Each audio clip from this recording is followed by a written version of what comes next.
I think we need to begin with the fact that the news over the weekend is that Accrington Stanley is officially up for sale. I don't think that means anything in the short to medium term from what Andy Holt has been saying, but what is your reaction to that news?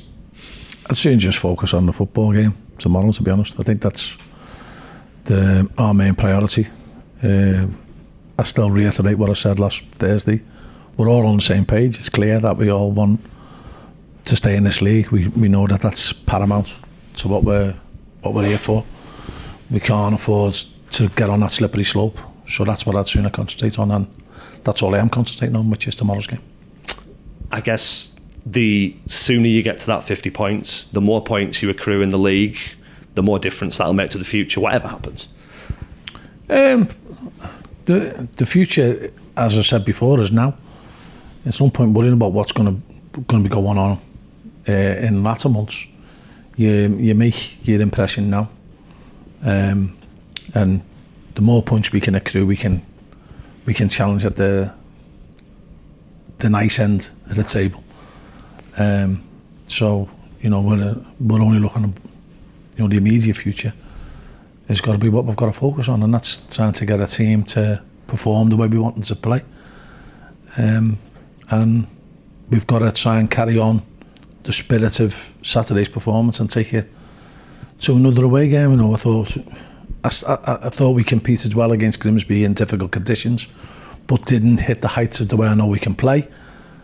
Can we transform a really, really positive home performance and a result into an away performance and a result? And if we can get on that run where you feel the players start to feel invincible, and they know that they're prepared to work even harder, even when they're tired, and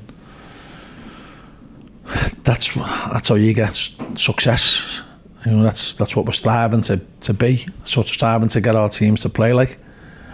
And I go back to that feeling of winning, and winning with your mates, basically.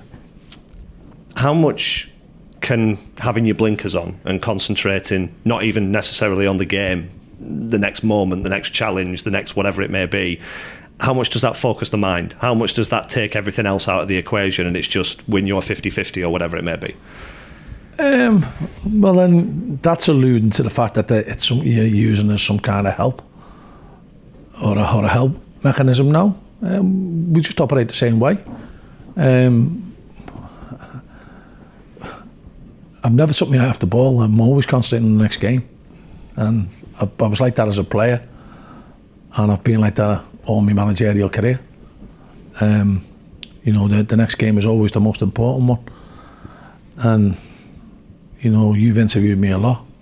And you've interviewed me when we've been playing dead rubber games. You've interviewed me when we've been playing Lancashire Cup games when we were in league. President's Cup games. Unibond League games. I haven't altered in my approach to them games. I've always wanted to win them. And you've interviewed me after pre-season friendlies, and you've seen me spewing when we've lost a pre-season friendly because I haven't liked the man that we've played. So you've just got it's the next game is vital, and that's all I want to concentrate on. And it's a tough league. Lots of teams are finding that out. Teams are getting on good runs. I mentioned Morecambe, who've been on a fantastic run. Ironically, since Jed went there.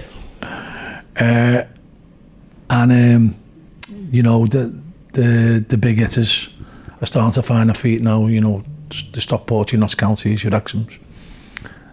And then you've only got to look at how well Crewe are doing. So, it's going to be a tough league. And every game you're going to play is going to be a fight. Another managerial casualty last the weekends with the Colchester manager gone.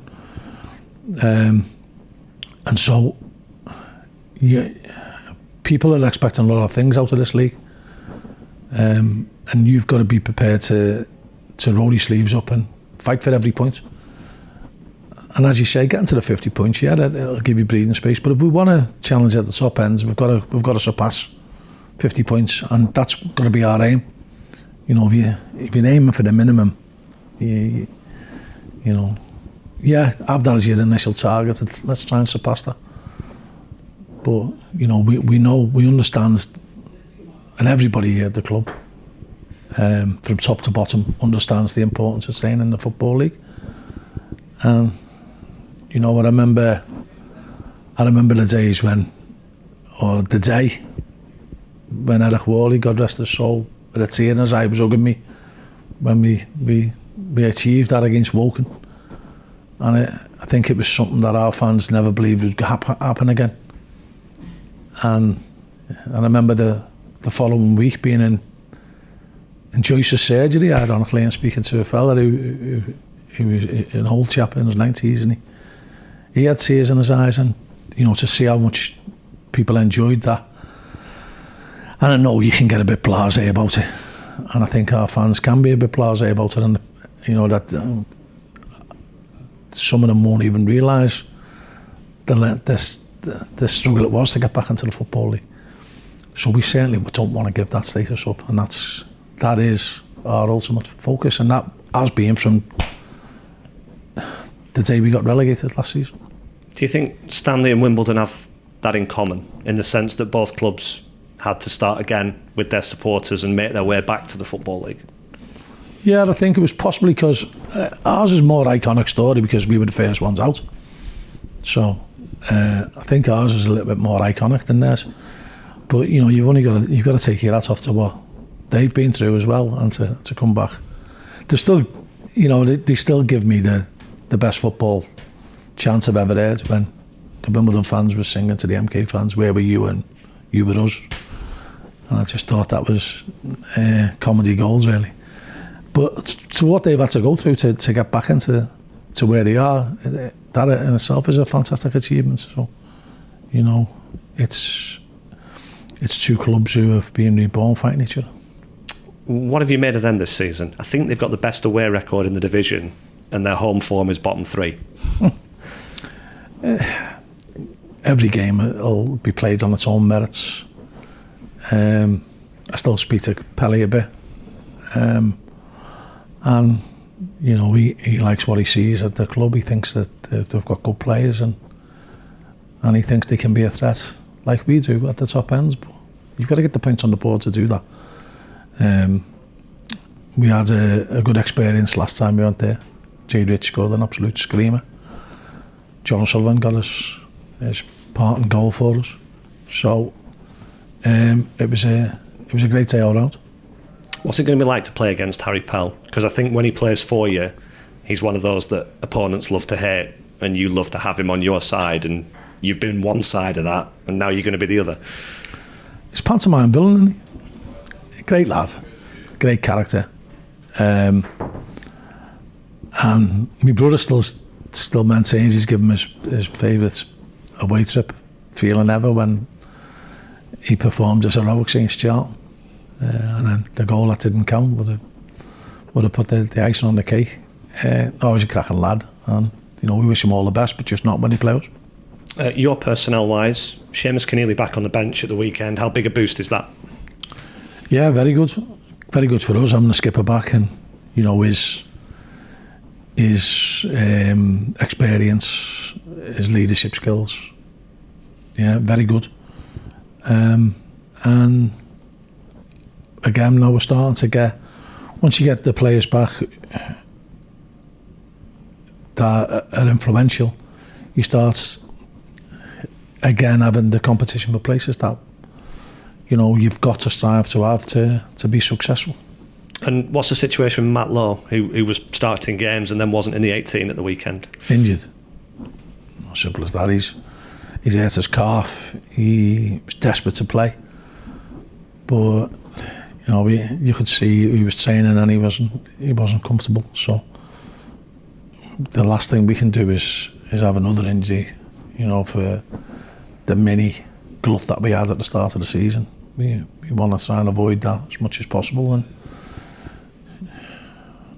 and we won't risk Matt until he's ready to be playing. Is there a bit of you that's heartened by that attitude? I know Jay Bagaloo's been kind of dragging himself to the start of games and lasting 60 minutes or however long he can last. There'll be a few in that situation. Is it a bit of a balance for you? You kind of like the attitude that they want to play, but you've got to look after them. Yeah, and obviously you want them to play first and foremost, and you want them to have the desire to play and to go through the pain barrier for you. And a lot of our players will. But sometimes you've got to manage them for their own good, not let them do damage to themselves. And I think Sheamus and Sean can fall into that category. We've got to manage them. Sean Morley the same, Don't get many 82-year-olds scoring back-to-back goals. Fantastic win-in on Saturday, and as I said after the game, he was disappointed that he didn't have the match ball. So the good thing is the players are analysing their own performances as well, and they're picking up things that they feel as though they could have done better, or the decisions they could have made, and that can only lead to growth and improvement and education.